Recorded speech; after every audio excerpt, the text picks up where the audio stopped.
Okay, here we go. Bandana means working on the van.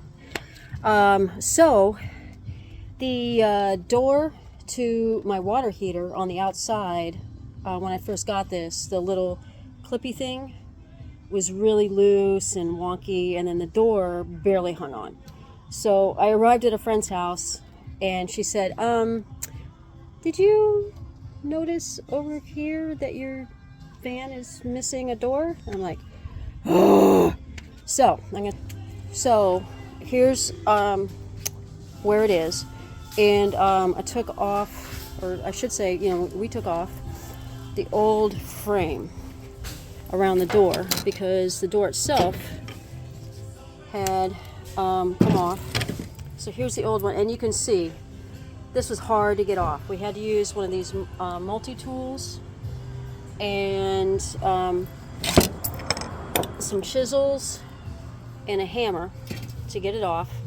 And then it's got all this kind of like butyl tape around it. So I was so lucky, a replacement door on Amazon. I mean, not Amazon, eBay. So the thing of it is it's not the exact one. It was the same door opening, but it's a little bit of a different model. So if you look, this is where the toggle was on this one that's really loose. And if you look on the new frame, see, it's over a little bit. And then there's the new door, which is a completely different look. But one of the things I really like about this new one is, I'm sorry, I keep going back and forth. I'm hoping I'm giving you vertigo. It barely hooked on to these little posts.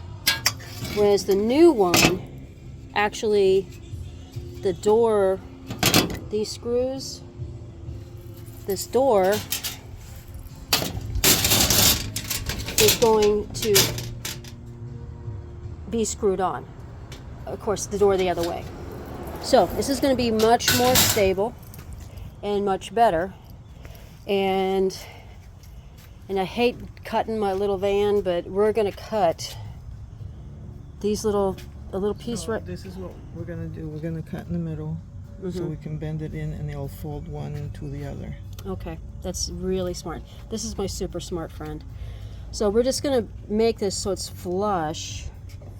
And so I could put the tape and the caulking there, but it makes it not quite as flush here.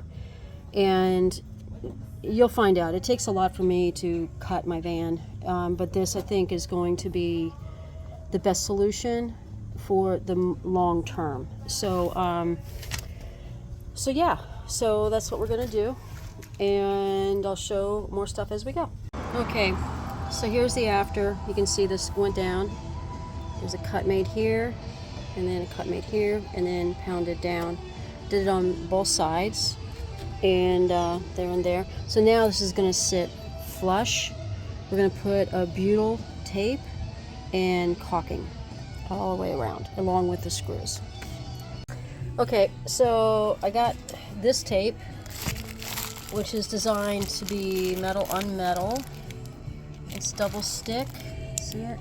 It's kind of like a clay.